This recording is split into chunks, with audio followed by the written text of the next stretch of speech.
हसीना वाजिद के खिलाफ इसका वो तर्जुमान था। तो उसकी अगर सारी आप उठान देखें तो वो सारी उठान जो है वो एक इनकलाबी की, एक नए ख्यालात के आदमी की थी। और वो एक नेशनलिस्ट था और हमेशा हिंदुस्तान की जो बेजा मुदाखलत थी बांग्लादेश के अंदर उसकी मुखालफत करता था, उससे इख्तलाफ रखता था और बाबांगे दोहल इस पर बात करता था। अगर आप उसका आखिरी इंटरव्यू भी देखें तो उसने कहा था कि मुझे तो मार देंगे लेकिन नजरियात को कैसे मारेंगे। अस्सलाम वालेकुम जी, welcome back to my channel. Hope आप सब बिल्कुल ठीक ठाक होंगे। मेरा नाम स्मैन है, आप देख रहे हैं स्मैन रिएक्शंस बंगला। यहाँ पे जी बात करेंगे बांग्लादेश की आवाम भारत से इतनी नफरत क्यों करती है। अब बांग्लादेश में एक नई कैंपेन का आगाज़ हो गया है, वो है India out campaign. Already Bangladesh की जानिब से इंडियन एम्बेसी के बाहर बहुत बड़ी तादाद में बहुत ह्यूज प्रोटेस्ट किया गया, जिसमें भारत को ये पैगाम देने की कोशिश की गई कि अगर उसने बांग्लादेश के अंदर इंतशार फैलाने की कोशिश की तो उसको सख्त किस्म की जो रिटेलिएशन है वो फेस करना पड़ेगी। जबकि अगर पॉलिटिकल लेवल पे देखें तो बांग्लादेश ने एक साफ वार्निंग इंडिया को दे दी है कि किसी किस्म की बांग्लादेश में पॉलिटिकल डिस्टेबलाइजेशन बांग्लादेश बर्दाश्त नहीं करेगा और इंडिया को इसके कॉन्सिक्वेंसेस फेस करना पड़ेंगे। अब यहाँ पे करंटली बांग्लादेश किस तरह इस चीज़ में इस सिचुएशन में आगे बढ़ रहा है और भारत के ख़िलाफ़ नफ़रत जो है वो बहुत ज़्यादा बढ़ चुकी है। यहाँ पे पाकिस्तान किस तरह बांग्लादेश को पूरी तरह सपोर्ट कर रहा है और पाकिस्तान मीडिया हर तरह से बांग्लादेश की सपोर्ट में खड़ा है और बांग्लादेश के लिए आवाज़ उठा रहा है। पहले आप लोगों के साथ ये रिपोर्ट शेयर करते हैं, वीडियो को आखिर तक देखें। चैनल पे न्यू है तो चैनल को सब्सक्राइब और बेल आइकॉन को क्लिक करें। सो चलते हैं, देखते हैं वीडियो, लेट्स गो। शरीफ उस्मान हादी के कत्ल के बाद बांग्लादेशी हाई कमिश्नर की दफ्तर खारिजा तलबी भारत की एक हफ्ते में दूसरी बड़ी गलती थी। लेकिन जब तक भारतीय वजारत खारजा को होश आया तो देर हो चुकी थी। फकत चंद घंटों का फर्क दहाइयों में बदल गया था। इन चंद घंटों के दौरान दिल्ली में बांग्लादेशी सफीर की तलबी बारूद का धमाका साबित हुई और पूरे मुल्क में आग लग गई। राजशाही में हजारों मुजाहिरीन इंडियन काउंसिल खाने के बाहर जमा हो गए। मुश्तिल नौजवानों ने चिटागोंग में इंडियन प्रॉक्सी अवामी लीग के बचे खुचे आसार भी मिटा दिए। मीरपुर और फरीदपुर में रास्ते बंद हो गए। भारत मुखालिफ नारों की नई गर्दान वजूद पा गई। मुजाहिरीन धरनों पर बैठ गए। ढाका की सड़कों पर एहतजाज फूट पड़ा। मुश्तिल नौजवानों ने शेख मुजीब से जुड़े घर की बाकियात तक का नामो निशान मिटा दिया। बांग्लादेश में जुलाई इनकलाब के दौरान इंडिया गेट आउट का मकबूल नारा इंडिया बॉयकॉट में बदल गया और आज इंडिया बॉयकॉट का ये नारा भारत को बांग्लादेश की सियासत और इक्तिसादियात से बेदखल करने का अवामी स्लोगन बन चुका है। नाज़रीन, बांग्लादेश जो कल तक भारत के लिए स्ट्रेटेजिक डेप्थ था, आज गहरी खाई बन चुका है और इंडियन 7 सिस्टर स्टेट का वजूद खतरात में घिर चुका है। हकीकत यह है कि भारत की अशराफिया खुद को फिल्मी हीरो, आलमी सियासत को बॉलीवुड मूवी और 206 मुल्कों की इस दुनिया को रामू जी का फिल्म स्टूडियो समझती है। इसीलिए 2025 भारत की जंगी नाकामी और सिफारती जग हंसाई का साल रहा। इसीलिए भारतीय हुक्मरान कनाडा, अमेरिका, ऑस्ट्रेलिया, बरतानिया, पाकिस्तान में सर्जिकल स्ट्राइक से मिलने वाला सबक भूल गए और इसीलिए बांग्लादेश का नया महाज खोल लिया और इसीलिए एक मुस्तरद शुदा बंगला सियासतदान के लिए पूरे बांग्लादेश से लड़ाई मोल ले ली। ढाका में इंडिया की खुली मुदाखलत का नतीजा क्या निकलेगा, इस पर बात करेंगे। हमारे साथ मौजूद हैं बैनुल अक़वामी तज्ज़ियाकार मोहम्मद मेहदी साहब। मेहदी साहब, बहुत शुक्रिया आपके वक्त का। बांग्लादेशी सफीर की दफ्तर खारिजा तलबी भारत के लिए धचका साबित हुई। बांग्लादेश की आवाम, सियासतदान और हुक्मरानों का सख्त रद्द-ए-अमल देखने में आया है।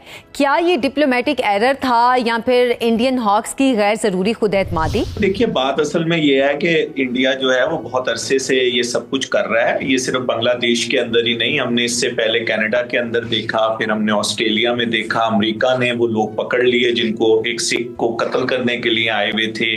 पाकिस्तान के अंदर जौहर टाउन के अंदर उन्होंने यही कुछ किया। तो अब उन्होंने हादी के साथ भी जो है वो यही कर दिया है। तो ये हिंदुस्तान जो है ये इसने हेजमनी अपनी कायम रखने के लिए, अपनी हेजमनी को बढ़ाने के लिए पूरी दुनिया के अंदर ऐसी एक्टिविटीज कर रहा है। और जहां तक इंडियन हाई कमिश्नर और इसको बुलाने की बात है, देखें ये सब कुछ अजीत डोल साहब कर रहे हैं। ये हाई कमीशन या उनका इससे कोई उस तरह बराह रास्त शायद लेना देना नहीं आया कि अमेरिका के अंदर तो जो डिप्लोमेट्स थे वो खुद भी इन्वॉल्व थे और अमेरिका ने 2 डिप्लोमेट्स का बाकायदा नाम लिया और जर्मन की जो वजीर खारजा थी, उन्होंने दिल्ली में खड़े होकर कहा कि इंडिया जो है वो जो कुछ कर रहा है। तो ये सब कुछ जो है ये एक सोची समझी स्कीम के तहत है जो मोदी साहब और मोदी साहब के लोग कर रहे हैं। और अब बांग्लादेश में क्योंकि इलेक्शन होने जा रहे हैं और ये साफ नजर आ रहा है कि बांग्लादेश में जो हिंदुस्तान के हमायत याफ्ता लोग थे वो पस मंजर में चले गए हैं, और जिन लोगों को साल साल से दबाया हुआ था या जिन्हें फांसियां दी जा रही थी वो अब सामने आ गए और उनकी अब जीत नविश्ता दीवार है। तो इसलिए ये सारी हरकतें की जा रही हैं। अच्छा मेहदी साहब, शरीफ हादी उस्मान की शहादत का इल्जाम भारत पर लगाया गया है। इस दौरान भारत के खिलाफ होने वाले गैर मामूली एहतजाज को आप कैसे देख रहे हैं? क्या आम इंतखाबात से कबल किसी जानिब से कोई इलेक्शन स्टंट है या फिर बंगला अवाम की नजरियाती बेदारी का एक और सबूत? देखिए, बंगला अवाम हमेशा से नजरियाती तौर पे बेदार लोग थे। ये तो जबरदस्ती ताकत के जोर के ऊपर उनको दबाया हुआ था। वो ताकत जब बीच में से हटी है तो उन्होंने अपना जोर दिखाना शुरू कर दिया है। बांग्लादेश के अंदर तो देखें ना कि जो ऑल इंडिया मुस्लिम लीग थी उसकी बुनियाद भी बांग्लादेश में इसी महीने की 30 दिसंबर को पड़ी थी 1906 के अंदर। तो बंगाली जो है वो बड़े अवेयर लोग हैं, उनको सिर्फ आप ताकत से दबाया था, वो ताकत अब हटी है। या आप यूं कहें कि उन लोगों ने इस ताकत को हटाया है और हटाने के बाद जो है अब सूरत हाल जो है वो उनके हक में है। तो इसलिए बड़े बड़े जुलूस भी निकल रहे हैं, जलसे भी हो रहे हैं और तमाम सियासी जमातें अपना प्रोग्राम भी पेश कर रही हैं। और डॉक्टर यूनुस साहब जो है, आपको पता है, नोबेल इनामी याफ्ता आदमी है। उनका ग्रामीण बैंक हो या ब्रैक हो, उन्होंने बहुत बड़े बड़े काम किए हैं। तो ये वजीर आजम बनना ये उनके कद के हिसाब से एक छोटी चीज है। इससे बड़े लेवल पर उन्होंने काम करके दिखाए। बल्कि अगर सच्ची बात की जाए तो जनूबी एशिया में समाजी हवाले से किसी ने अगर काम किया और तब्दीली लेकर आया है तो उसमें डॉक्टर यूनुस का बहुत सुनहरे हरूफ से नाम लिखा जाएगा। अच्छा, शरीफ उस्मान हादी को बांग्लादेश में भारत का सबसे बड़ा मुखालिफ कहा जा रहा है। क्या वजह है कि 1-1.5 साल के सियासी करियर ने एक गैर सियासी नौजवान को आवाम की दिल की धड़कन बना दिया? क्या खास था जनरेशन जी के इस नुमाइंदे में जो कि रिवायती सियासतदानों में नजर नहीं आया? देखिए, एक तो हादी जो था ना वो एक मिडिल क्लास से ताल्लुक रखता था, और हादी ने सबसे पहले जो है वो एक मदरसे से तालीम हासिल करी और वो एक आलिम बना। और उसके बाद वो ढाका यूनिवर्सिटी पहुंचा और वहां से उसने पॉलिटिकल साइंस में मास्टर किया और उसके बाद वो यूनिवर्सिटी में पढ़ा रहा था। और ये जो मूवमेंट हुई थी हसीना वाजिद के खिलाफ, इसका वो तर्जुमान था। तो उसकी अगर सारी आप उठान देखें तो वो सारी उठान जो है वो एक इनकलाबी की, एक नए ख्यालात के आदमी की थी। और वो एक नेशनलिस्ट था और हमेशा हिंदुस्तान की जो बेजा मुदाखलत थी बांग्लादेश के अंदर उसकी मुखालफत करता था, उससे इख्तलाफ रखता था और बाबांगे दोहल इस पर बात करता था। अगर आप उसका आखिरी इंटरव्यू भी देखें तो उसने कहा था कि मुझे तो मार देंगे लेकिन नजरियात को कैसे मारेंगे। मेहदी साहब, बांग्लादेश में हालिया भारत मुखालिफ एहतजाज में मुल्क की मेन स्ट्रीम सियासी जमातें कहाँ खड़ी थी? इस तमाम तर सूरत हाल में जमात इस्लामी और बांग्लादेश नेशनलिस्ट पार्टी ने क्या मौकिफ अपनाया? देखिए, जो वहाँ की बांग्लादेश नेशनलिस्ट पार्टी है, आपको पता है बेगम खालदा जिया की तबीयत बहुत ज्यादा खराब है। उनके जो बेटे हैं वो 17 साल की जिला वतनी के बाद वापस पहुंच रहे हैं। तो उस पार्टी के अंदर थोड़ा सा हमें ये खला नजर आता है लीडरशिप का। जमात इस्लामी जो है वो बहरहाल वहां पर एक मजबूत शक्ल में मौजूद है और वो अपने जलसे जुलूस कर रही है और वो ये चाहती है कि किसी तरह इलेक्शन हो जाए।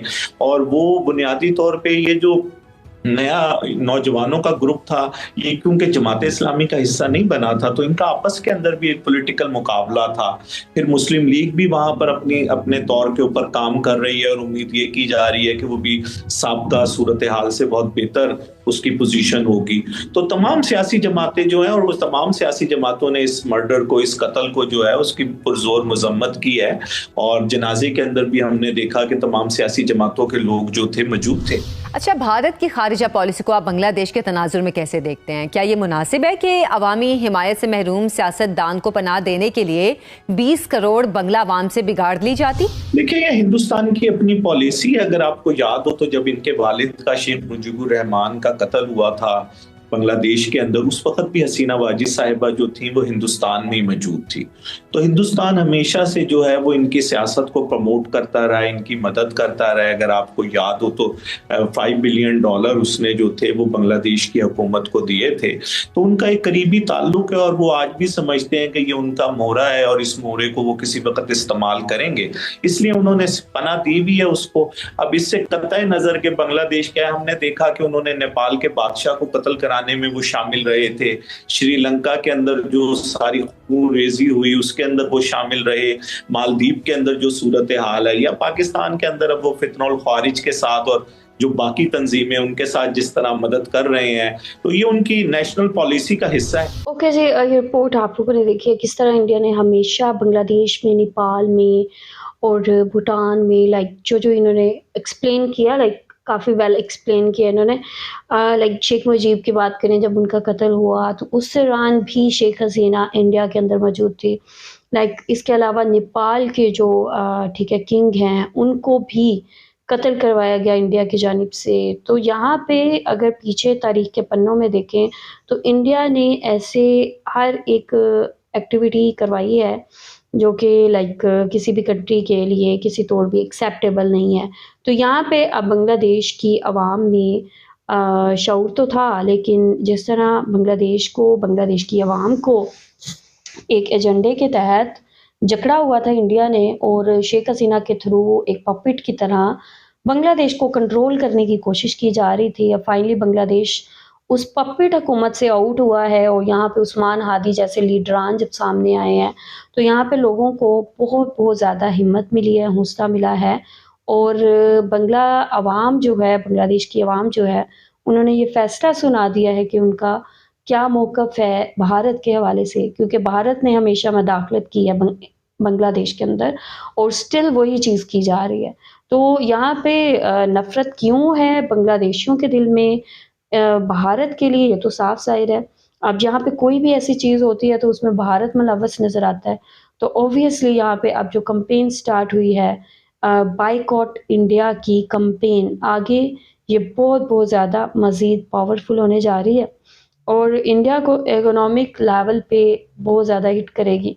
यहाँ पे भले ही अपेरेंटली इंडिया को लगता है कि बांग्लादेश का कोई रोल नहीं है, जो इंपोर्ट्स बांग्लादेश इंडिया से लेता है उसका इंडिया की इकोनॉमी पे कोई असर नहीं होगा, लेकिन यहाँ पे अगर बांग्लादेश इंडिया से कट ऑफ हो जाता है तो इंडिया को बहुत बहुत ज़्यादा बड़ा धचका लगेगा। लेकिन यहाँ पे कंटिन्यूसली देखेंगे कि मोदी की जो फॉरेन पॉलिसी है वो किस तरह ना सिर्फ इंडिया को इफ़ेक्ट कर रही है बल्कि बांग्लादेश के अंदर भी बुरा इफ़ेक्ट जो है उसका छोड़ रही है। मतलब हर वो साजिश बांग्लादेश के अंदर की जा रही है कि जिससे बांग्लादेश में डिस्टेबलाइजेशन हो। और अब चूँकि जैसे इन्होंने कहा कि बांग्लादेश में अब इलेक्शंस होने जा रहे हैं और इंडिया को ये साफ दिखाई दे रहा है कि अब उनके जो सपोर्टर थे, उनके जो पपेट्स थे, उनको बांग्लादेश में कोई भी नहीं पूछ रहा और उनको बांग्लादेश में कोई भी एज हासिल नहीं है। तो ऐसे में उनके पास एक ही रास्ता है कि वो बांग्लादेश में इंतशार फैलाएँ और ऐसी चीज़ें करवाएँ कि जिससे बांग्लादेश में जो डिस्टेबलाइजेशन है वो बढ़े, ठीक है। तो अब यहाँ पे जहाँ पे उस्मान हादी की शहादत हुई, इस पे बांग्लादेश की हर एक जमात का जो मौक़िफ़ था वो एक था और हर एक की जानिब से इस मर्डर को कंडेम किया गया, उसकी शहादत को लेके बहुत ज़्यादा अफ़सोस का इज़हार किया गया। इन्होंने एक-एक बात जो है वो बिल्कुल 100 आने दुरुस्त बोली है। आप लोग क्या कहेंगे इस हवाले से? पाकिस्तान मीडिया की जानिब से भी अफ़सोस का इज़हार किया गया है और उस्मान हादी जैसे लीडर्स को सैल्यूट किया जा रहा है, सलाम पेश की जा रही है। एक ऐसा लीडर जो कि शायद दहाइयों में पैदा होता हो, एक ऐसा लीडर बांग्लादेश ने खो दिया है, बट आई एम श्योर हर एक बांग्लादेशी अब एक उस्मान हादी बन के निकलेगा और इंडिया को इस चीज़ को फेस करना पड़ेगा। इंडिया को रिटेलिएशन बांग्लादेश से फुली फेस करना पड़ेगी और ये कभी ख़त्म नहीं हो सकती। आप लोग क्या कहेंगे इस हवाले से? आप लोगों का जो भी कहना है लाजमी बताएं कमेंट सेक्शन में। वीडियो को लाइक शेयर लाजमी करें। अपना ख्याल रखें, अपने चैनल का भी। I will see you till then, take care, अल्लाह हाफ़िज़।